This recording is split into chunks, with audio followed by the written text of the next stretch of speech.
Dialogando con el padre Raúl Sánchez, creo que es normal y es natural que cuando nos encontramos en situaciones irregulares, situaciones distintas a lo que comúnmente conocemos como la normalidad, es decir, bastante gente en los trabajos, en las calles, bastante fluido vehicular, la gente con sus carreras, con sus afanes, con sus sonrisas, con sus preocupaciones, comprando, vendiendo, comiendo, bailando, yendo al cine, yendo al supermercado, a las tiendas, pues es lo que llamamos una vida normal.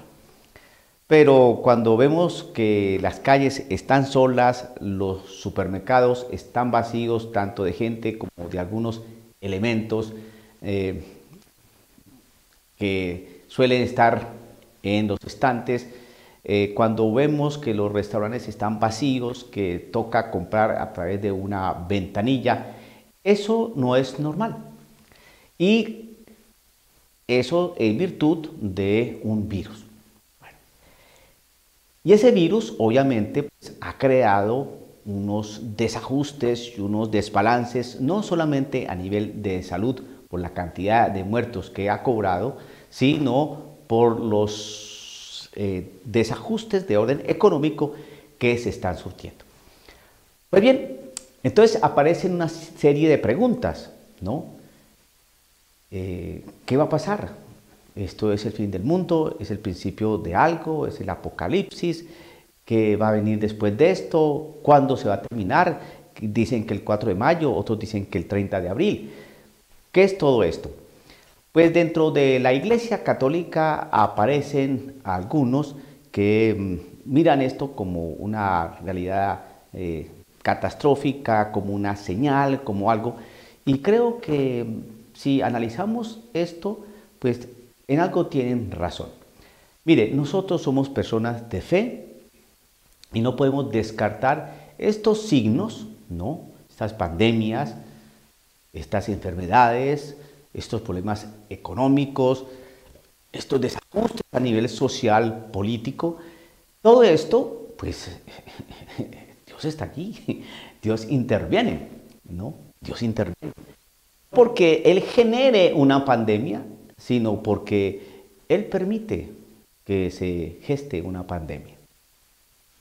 Porque no hay nada que se mueva si no es por la intervención o el concurso o la permisión de Dios. Ni siquiera el maligno tiene la libertad de ejercer su maldad si no es por la permisión de Dios. O sea que no podemos simplemente descartar a Dios para decir que todas estas cosas que estamos viendo es producto de las acciones o los movimientos o dinamismos propios de la naturaleza, porque eso es descartar a Dios y su omnipotencia y omnisciencia frente a todas las cosas que están en este mundo y que nos circundan. Bueno, pero de todas maneras nos hacemos preguntas. En la época de Pablo, San Pablo, ese apóstol, ¿no? Ese escritor, en la época en que él escribió a los tesalonicenses, ¿no? Pensaban que la venida del Señor era prácticamente inminente, ya. Hacía unos años había pasado la muerte de nuestro Señor Jesucristo, algo así como más o menos redondeándonos, unos 45, 50 años más o menos. Y pues se pensaba que Jesucristo iba a retornar, que era inminente ya su segunda venida. Entonces, dice Pablo a los tesalonicenses lo siguiente: ¿cuándo sucederá esto? ¿Cómo será todo esto? Entonces, refiriéndose a la segunda venida del Señor. ¿Cuándo sucederá eso? ¿Cómo será la segunda venida? Entonces dice Pablo: sobre esto, hermanos, no necesitan que les hable, pues saben perfectamente que el día del Señor llega como un ladrón en plena noche. Bueno, Eso lo dijo Pablo hace 2000 años. No llegó. Pero sí les estaba advirtiendo cómo era la segunda venida. Es decir, no sabemos. No lo sabemos. Yo quiero que ustedes se centren en la Sagrada Escritura y que en lugar de escuchar tanta especulación que puede haber por ahí, que no dudo que pronto sea con buena intención, creo que hay que centrarnos en la palabra de Dios, la Biblia. La Biblia. Porque la Biblia es la revelación pública dejada por nuestro Señor Jesucristo.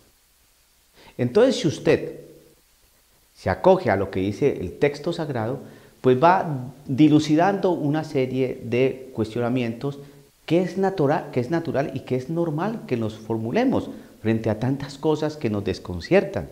Es natural, es normal, es legítimo hacernos preguntas ante tantas situaciones que nos desconciertan y que nos causan bastante miedo en muchas oportunidades.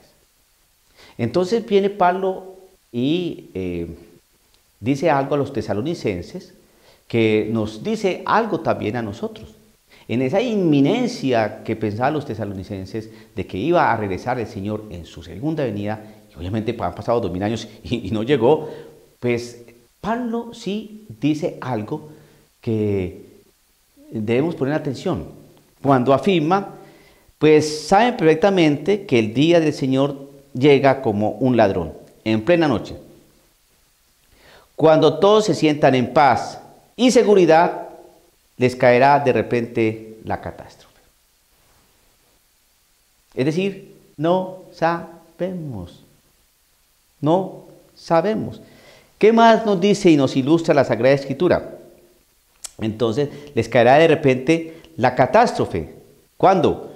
Cuando sientan en paz, cuando se sientan en paz y en seguridad. Cuando nos hablen y nos empiecen a decir que la paz y la seguridad, ojo a esas palabras, no se les olviden estas dos palabras. Cuando empiecen a hablar de convenios de paz y seguridad, cuando les empiecen a hablar de contratos, de convenciones, de firmas para lograr la paz y la seguridad, no se les olvide esas dos palabras. Entonces, ahí es cuando puede venir algo. ¿Por qué? Porque la palabra del Señor así nos lo está enseñando. No yo simplemente leo y explico. Entonces, dice, cuando todos se sientan en paz y seguridad, les caerá de repente la catástrofe encima. Lo mismo que llegan los dolores de parto a la mujer embarazada y nadie podrá escapar. O sea que no sabemos. Lo dijo hace 2000 años, hoy hacemos eco de esa palabra, o sea que hoy está más cerca esto, esa situación. Pero una cosa sí que nos queda bien claro y que le quedó bien claro al pueblo judío hace 2000 años y hoy a nosotros, no sabemos. Llega como un ladrón. ¿Usted cuándo sabe que llega un ladrón? Usted se acuesta a dormir y al otro día ve que le robaron el carro y el celular. No se dio cuenta quién, ni cómo, ni cuándo, no se dio cuenta. Así llega el Señor. ¿Qué más nos enseña la Sagrada Escritura? Dice lo siguiente: pero ustedes, hermanos, no anden en tinieblas, de modo que ese día no los sorprenderá como hace el ladrón. Nos está enseñando algo, Pablito. Debemos estar entonces alerta, pendientes, despiertos.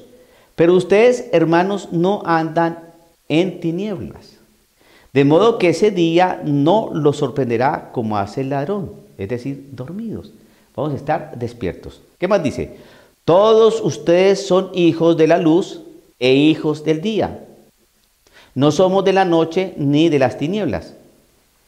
Le está hablando a los creyentes, a los cristianos. Entonces, si usted es cristiano, si usted es creyente, pues usted conoce la palabra del Señor.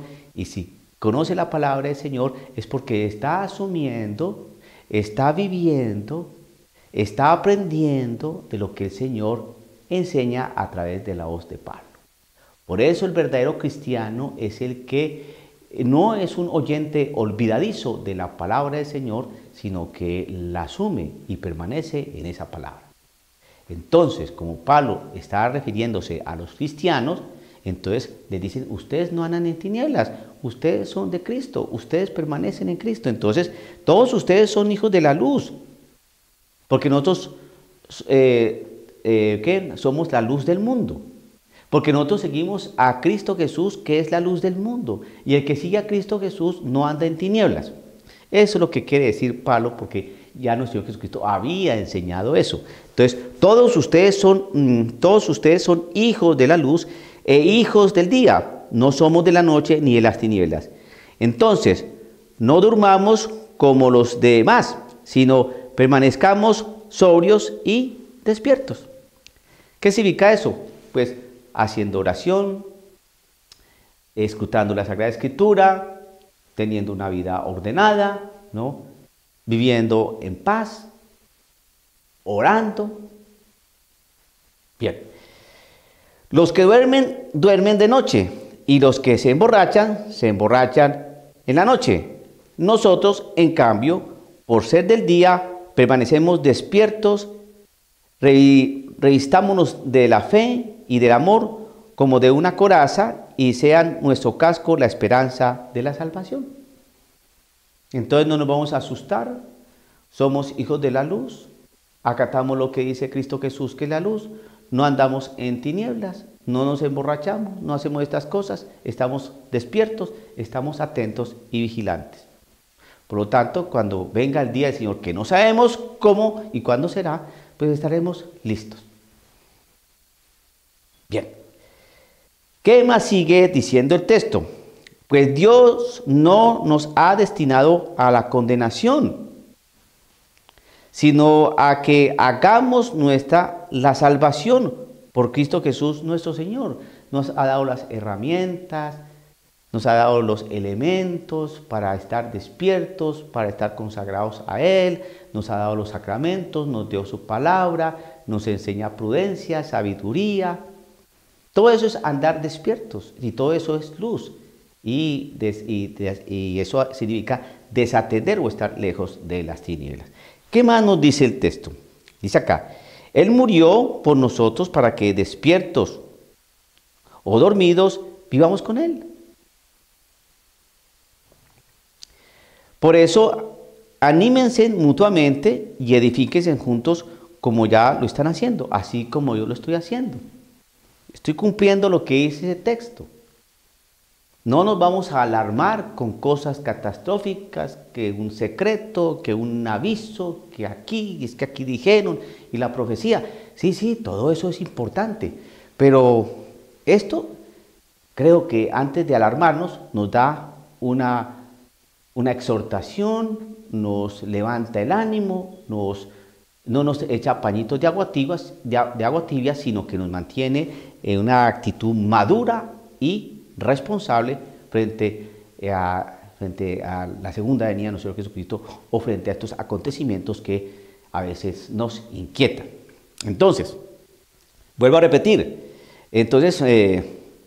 por eso anímense mutuamente, edifíquense juntos como ya lo están haciendo. Correcto. ¿Qué más nos dice la Escritura? Hermanos, les rogamos que se muestren agradecidos con los que trabajan para ustedes, los dirigentes en el Señor, y los corrigen. Vuelvo a leer eso. Hermanos, les rogamos que se muestren agradecidos con los que trabajan para ustedes, los dirigen en el Señor y los corrigen. ¿Quiénes trabajan para ustedes? ¿Quiénes los dirigen y quiénes los corrigen? Que sean agradecidos, está diciendo Pablo. Pero parece ser que en lugar de gratitud, a veces uno recibe más bien insulto o recriminación o desacuerdos y cosas de estas. Pero bueno, fíjate que es interesante esta palabra de Pablo. ¿Qué más dice Pablo? ténganles mucho aprecio y cariño a estas personas que los corrigen, ¿no? Porque lo hacen y viven en paz entre ustedes. Y termino con esto. Les rogamos también, hermanos, que reprendan a los indisciplinados. ¿Cómo es? Reprendan a los indisciplinados. Hay que corregir, hay que regañar, hay que exhortar, hay que reprender. Les rogamos, hermanos, que reprendan a los indisciplinados, animen a los indecisos, sostengan a los débiles y tengan paciencia con todos. ¿Qué mejor palabra para estos momentos que estamos viviendo? Así, sin alarmarnos, pero tampoco descuidarnos, ¿no? Debemos asumir todo esto. ¿De dónde saqué todo esto que les estoy diciendo? De la palabra del Señor. ¿Dónde? Primera carta de Tesalonicenses, capítulo 5 en adelante. Los de Tesalónica estaban esperando la venida del Señor y pensaban que ya era inminente. Pablo les hace unas recomendaciones y nos da unos puntos, y les dio unos puntos, y a nosotros nos da unos puntos, ¿no?, que nos dice cómo es la cosa. Espero que estas sencillas consideraciones les sirva para asumir de mejor forma todo este tiempo que estamos viviendo. Dialogando con el padre Raúl Sánchez.